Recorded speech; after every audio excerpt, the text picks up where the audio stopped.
Kia ora whānau. Welcome to the Aftershow of the game between Arsenal and Newcastle. First of all, please hit that like and subscribe to our channel. Today we're going to talk about what a brilliant performance and a brilliant game that was between Arsenal and Newcastle. A really mature performance, probably one of our biggest wins of the season. We're going to break it down for you, go through some of the main impacts, the biggest points in the game. So how you feeling, man, after that brilliant win? Are you amped? Yeah, man, I'm happy. So happy. I don't think it was a game that a lot of us thought we would go in and win with the 2-0 scoreline. Predicted. Yeah, I mean, I think it's such a hard place to go to, that side, and then their crowd is up for it. Absolutely. It was freaking electric. Like, we watched it on TV, but you could hear it. It was raucous. Yeah. Like they were saying, it's probably been the loudest it's ever been there. Yeah, and I think for Newcastle as well, it was probably one of the biggest games of their season, because if they won, it would have helped them solidify that third place. Yeah, and guarantee almost one more win and they're guaranteed top four. And it would have been a statement win for them as well if they did win, to beat the team that's second. But it was a statement win for us because it showed why we are second and why we are the best of the rest after City. And, we put them back in their place pretty much. Yeah, I mean, like, Newcastle started really strong. Yeah.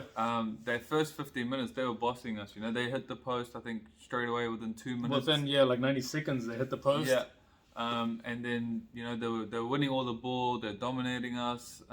But the good thing with Arsenal was we kind of knew where their threats were. Like, from the start, you could sort of see that. Even though they had the adrenaline, they had the crowd behind them. They had everything going for them. Like, they were winning tackles, winning fouls, winning all the battles. But we kind of stayed calm. And I think we've shown so much improvement already from this Man City game about a couple of weeks ago. Because we kind of were flustered there. Yeah. Here, we stayed calm. We soaked up the pressure, and then we got one chance, and Odegaard, bro, got us in the game with that goal. Like, and up until that point, we were nothing. We were just guy again. That guy, bro. Captain. What a captain's performance. My captain. Our captain, yeah. But I mean, when you need someone to step up, Odegaard, it looks like he's looked at the last sort of 2 months and seeing how we've dipped, and he's just gone, you know what? I'm going to stand up. I'm going to take responsibility, and I'm going to get us over the line. Yeah. And he's done it now for the last couple of games where he's just been like, yep, give me the ball, and he's done something magical with it. Yeah. And yeah, I mean, Newcastle, like you said, Newcastle opened up very strong. I thought the first 12 minutes we didn't even get a whiff. And up until 15 minutes, they tried really hard to bully us. And for the first 10-12 minutes it worked, but then after that something changed. I think once the handball incident came up and the VAR overturned the decision rightly, because it didn't even look like it struck Kyrgios's Can't believe he gave it a pin. I mean, it's hard. I think in real time. It was so annoying. Like, I think Righty was saying it during the halftime talk. Like, why are they looking at it so many times? It's hit his knee, bro. Yeah. Just, why did the ref have to go and see that? I mean, that was annoying. But anyway, I think it worked. I think it worked in our favor, right? Because it took so long. It killed their momentum. And then they had to make sure, because it was very difficult to see. I think it's easier for us looking on the TV, being Arsenal fans, to go, yeah, I didn't hit him. But then they're seeing the same video we're seeing. Yeah, we're sitting like freaking 10,000 kilometers away, and we can tell that they hit his freaking knee, bro. But like, for VAR to overturn it, it needs to be clear and Come obvious. on, man, just have some balls and say it didn't hit his hand, it hit his knee. Yeah, play on. And I mean, I know it worked in our favor, but in a way, for the fans there, that's so shit, bro. Like, sitting there for 2 minutes. I mean, it's good though. It must have quietened the fans a bit for Newcastle. It did. It was good for us, definitely. So I'm not going to complain much, but like, come on. And then after that point, I don't think Newcastle were really that much of a threat. Something changed within us. We rode the wave. We got out of it, luckily. They hit the post. Ramsdale made a good save as well. Yep. And the VAR got overturned. And after that point, we really stood up. It felt like all of our players, something inside them woke up and they said, "No, we're not going to let this happen. You know, we've gotten lucky. Now it's our turn," and they just stood up. Everyone stood up to the physicality of Newcastle and their players. Yeah. And then once we got that goal, it didn't even look like we were gonna lose the game at any point. Even though Newcastle was still a threat here and there, it didn't look like we were gonna. I wouldn't say we controlled the game. But it was a battle. It was a straight battle, and it wasn't about beautiful football. It's just about who's going to win the battle. That's the exact word that I want, like that you bring up. That's the word, you know. Battle. Like you know, the whole 90 minutes we battled. Yeah. And we made our own luck. Like you know, we got lucky. Yeah, we did get lucky. They hit the post. They hit the left post, the right post. They hit freaking everything. And Ramsdale made some good saves. He made some really good saves.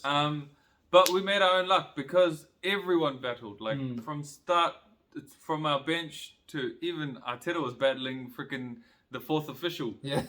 Everyone was battling. Yeah. And you know, that's what you want to see in a game like this. Like, you know, a must-win game, a big game against a team that's, you know, probably the form team in the league. Yeah. Forget Man City, it's been Newcastle. They've been blowing teams away. Yeah, yeah. And it looked like at the first 5 minutes that they could, you know, they could hurt us too.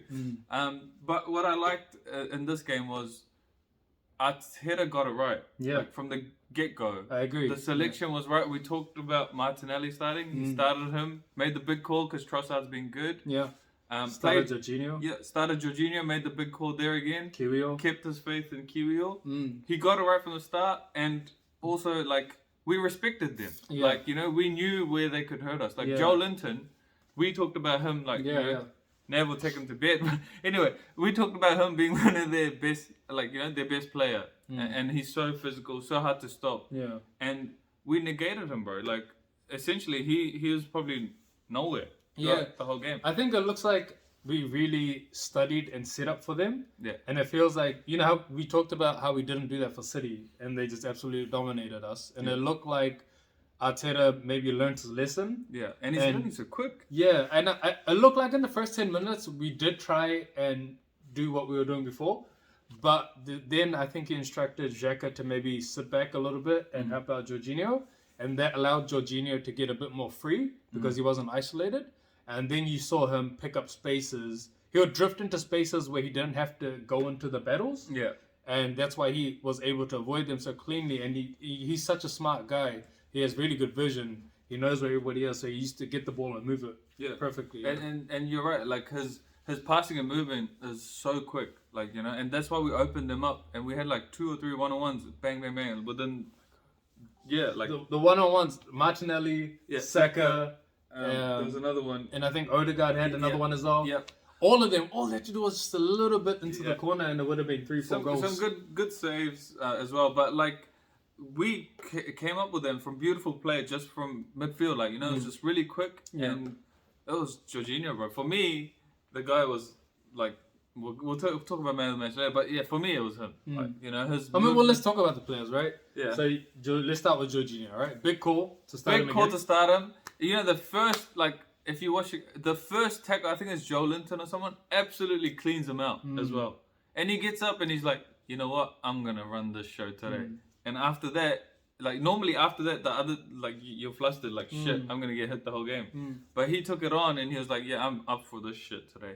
And it showed throughout the whole game, bro. Like, he kept wanting the ball. He kept playing. He kept doing the right thing. His leadership is so important as well, right? Yeah. The way he interacts with the rest of his teammates, the way he takes responsibility. Yeah. I mean, this is a game where you thought maybe Arteta would have started Partey. Yeah. More physical presence. But I think Partey sort of lacks a little bit of that interaction with the rest of his teammates. He's a little bit more quiet. And he just goes about his business. Yeah. Whereas Jorginho brings the team together. One key thing I saw before actually the game started, right? So all the players are walking out just before they're lined up in the middle of the field and they do that thing. Jorginho went around to every single player, shook their hand, hugged them, and he said something to them. Yeah. And, you know, when you talk about leadership, you do it before the game starts and you get into everyone's head before the game starts. So when the game starts, everyone's ready. Yeah. And I think it's a big difference when you play Jorginho like that. Yeah. And you use him like that. You can definitely see it. And you kind of called it out in a game before this. Like, you know, he's against the Chelsea game. He's a leader. Yeah. Like, you know, you can see him directing players, everyone around him as well. Like, and his performance itself like speaks for it. Like when he's talking, when he's vocal, he was at a point one of the best midfielders. He almost won the Ballon d'Or, bro. Come on, yeah. When Messi and Ronaldo were like, you know, at the peak of their powers. So that just speaks for the guy's talent. Yeah. And he's, you know, he's a good signing, bro. Like, Yeah. for games like this is why we need him. Well, who else would you shout out? A big shout out probably to obviously Odegaard, bro. Yeah. Oh my god, we've already talked about him. Just putting it out there, like he's stamping it on the Premier League that he is bloody world class, bro. Like, you know, De Bruyne, yeah, still probably the best player, one of the best In the league, right? Yeah, in the league. But I think the time is there where he's going to pass the torch on, and the guy waiting for that torch is our boy. Well, he's not even waiting. He's grabbing it. I think he's taking it. He's reaching it. But you can't say it because De Bruyne is holding it like this, and he's like, "Yeah, give it to me, give it to me." There's things that he does that no one can do in the league, right? Like, man, he is. There's really small things he does when the spaces are really tight and there's 2 or 3 players around him. I don't know how he rolls the ball and flicks it out to Saka, and he has this really good connection with Saka where he's able to find him all the time, even if there's 3 or 4 guys around him, and it's just incredible. The little things. He's so good, and he's got goals and assists. He's got 15 goals, and then there's all around like work ethic, bro. That's the main thing. It doesn't matter even if he has a bad performance. Like sometimes he's not as influential. He still works hard. You know, he's running. I think if you teach this to kids and like child or like grassroots soccer, it doesn't matter if you score a goal or not. At the end of the day, what matters is how hard you ran and how hard you worked for the team. Yeah. And that's why he's our captain, bro. Yeah. Because you can expect him to do that regardless of if he gets a goal or not. Yeah. And also, when you talk about like powerful people in the game and our midfielders, Granit Xhaka. What a performance from this guy. Because he was the first one that kind of stood up to their physical presence. Yeah. And he was the one who started battling. And it looked to me like he was the one who amped everybody up and said, yeah, we're not going to take this. And he stood up, man. He stood up. He was both ends of the pitch. Yeah. That save that he made with Joe Willock when he was about to score, and he ran back like 20 meters. And he just came out of nowhere. Slid like 5 meters before, and he got to the ball. Jesus. I mean, that just showed the desire from him and the desire not to lose. No, I totally agree. And then he's a monster. What was also good, bro? He's totally. We talked about Joel Linton and preview endangerment, but Granit Xhaka I think was he looked the most dangerous guy out there. I wouldn't want to put my foot in the challenge with him. Yeah. But the good thing about him was like when we went 2-0 up or even 1-0 up, like he's the guy who started getting into their heads. You know, he's the reason why Newcastle's lost a bit of their rhythm. They started getting involved in all this argy-bargy, pushing, shoving, which was killing, the rhythm because the crowd was still backing them. Like at this point, 1-0, they're still creating chances. The game's still open. They were still right behind them, and it felt like, okay, anything could happen. Like either we could score, either they could score. You couldn't predict anything. But Xhaka, every time he got touched or anything happened, he'd go down, start having fights, pushing people around. Xhaka was really riling them up, and it was so smart of him to do it. Yeah. Obviously, we're always scared when Xhaka gets a bit lippy because we've seen in the past that he tends to pick up the cards for it. Yeah. Or loses his head, but at all times, it looked like he was in control.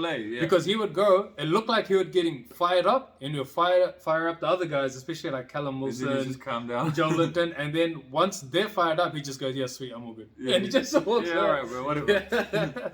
And I absolutely love that shithousery after we scored.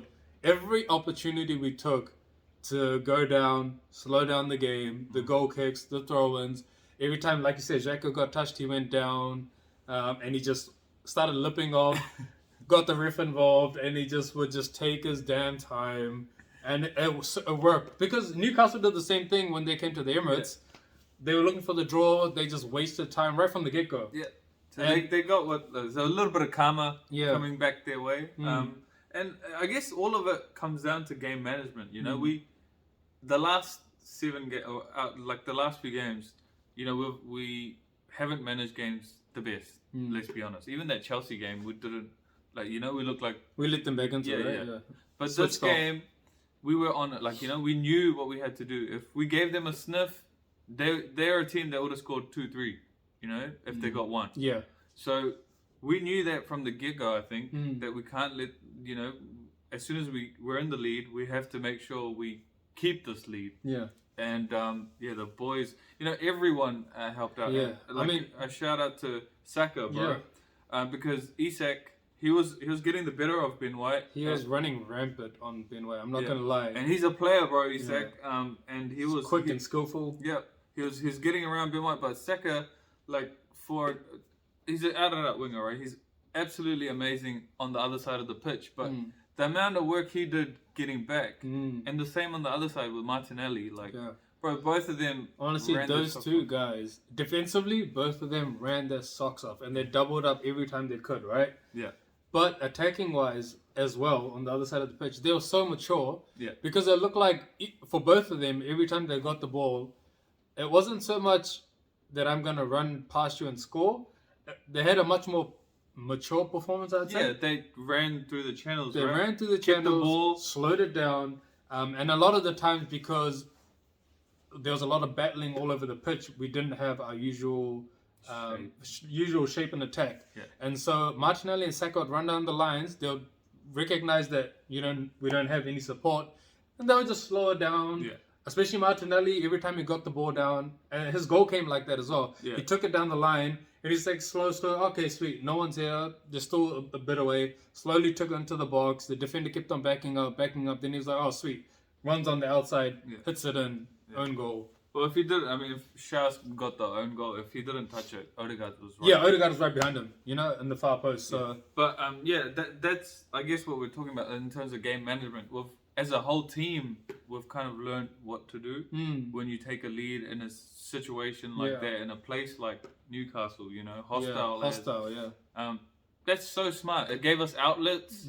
You know, we could hoof the ball towards Saka or Martinelli, and instead of them losing it straight away, which we've done because they try and play, just run it out wide, probably get a foul or get a throw in or something, just win something in an area that's not going to hurt either teams. I liked how he played it safe too. Every time there was any sort of danger, it was either the keeper would sweep up and pick it up, or if we didn't look like we had 100% pass on, we would hoof it, and it just allowed us to get back into shape. And Kiwior, another assured performance, another clean performance. It's no surprise that since he's played the last two games that we've had a bit of a turnaround in the way our defense looks. Ben White looks assured. Gabriel looks assured again. Yeah. And they had Callum Wilson, Isak, Murphy, Joel Linton, all of these guys that really like to push on. Yeah, we're lucky as well. Yeah. They didn't really damage us in any way. There was that Murphy one that hit the post, and the second half they hit the post again. They didn't really have a clear-cut one-on-one. Yeah. They created chances, they didn't really run past Gabriel or Kiwior. No. And credit to Kiwior for coming in and having this impact. Yeah. And again, his reading of the game, his positioning, the way he cuts or intercepts, we've been lacking that the last his strength and pace. Yeah. He battles. Even though he sometimes doesn't win headers or challenges, his recovery. He recovers, or he kind of goes into a challenge in a way that it puts the other person off balance, or in a way that someone else can win the ball. So he's a really mature defender. Looks like he's a very smart player, right? Yeah, really smart player. And like I said, his impact on the teammates around him or closest to him, it's very big, and you can tell. Yeah. And the other thing I want to say is, kudos to Arteta, bro. Not just playing these guys, Jorginho, Kiwior, Martinelli, the changes or the people he kept and brought in Martinelli. Yeah. He also in this game made the right changes. I felt. Zinchenko I wouldn't say he had like a terrible game, but he did sort of do his Zinchenko special in the last, which he's been doing in the last few games, is switching off. You know, he switched off, got beaten, and then I think they hit Isak hit the post with the header where Murphy had just gone round Zinchenko like he wasn't even there. Yeah. And a couple of plays after that is when Arteta put Tierney on. Yeah. And Tierney had an absolute blinder. When he came on, I was just like, wow. I was like, this guy's hungry. He looked like in a game where you need someone to battle, and you know you need your defense to win everything. Tierney's your guy, bro. Come on.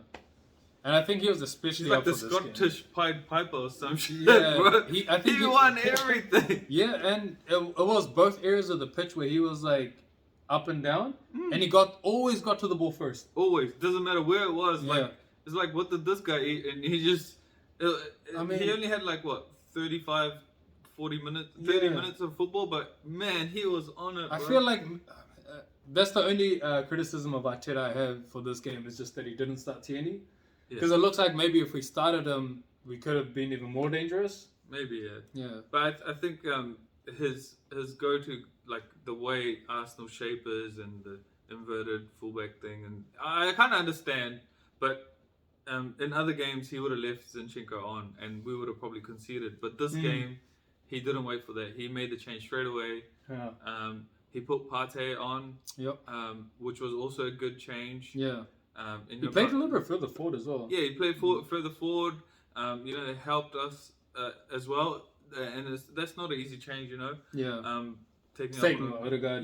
taking off one of our best players on Our the park. captain. Yeah. Yeah. So. And even when Nketiah came on, that was also a smart change. he was also big on the shit house, just getting into their heads, doing little things. Pushing. He got a yellow card. But it was good. I mean, all those changes were good, well timed, and yeah, you know, overall, all of these things I think is a reason why we got the W, bro. Yeah, it's a good win, fantastic win. Yeah. And now we'll put the pressure on City. Again, yeah. City go to Everton. I mean, what's happened has happened. The games we had a draw or lost, it's happened now. All we can do is win our games and put the pressure on City, and we've done that. And now they go away to Everton, which is going to be tough because Everton just demolished Brighton, and they've just gotten out of the relegation. They're going to be fighting and scrapping, and City also have Madrid to look forward to in a few days after their game. Yeah. So they're going to be tossing up whether how they play, who to start. Is going to give Pep a bit of a headache, and you know, hopefully they slip up. Hopefully Everton do us a favor. Yeah. And yeah. Just with this game though, do you reckon this win was one of our biggest wins of the year? Yeah, I think so. I mean, it's coming into the last 5 games against a team which is in form, away at their home ground, which is hostile. It is one of our biggest ones. Yeah. Yeah, I think so too. Like. In terms of playing one of the form teams, it's given us belief again as well. Yeah, you know, it's put us right back into the mix with a chance. You know, I mean, obviously it's still in City's hands, but all we can do is win our games. Yeah, and we're doing that. Lifted spirits again. It showed a different side of this Arsenal team that they can battle. They don't just always have to play really good slick football. So, yeah. Any final thoughts? No, I'm just excited about the next game now. You know, that was a brilliant performance. I love how far we've come, and I want us to keep going. Keep going. Brighton next at home. Tough game. Gonna be tough, but I fancy us at home. Yeah, let's go. If we can battle like this, we can beat anyone. Yeah, come on, you got us. Go.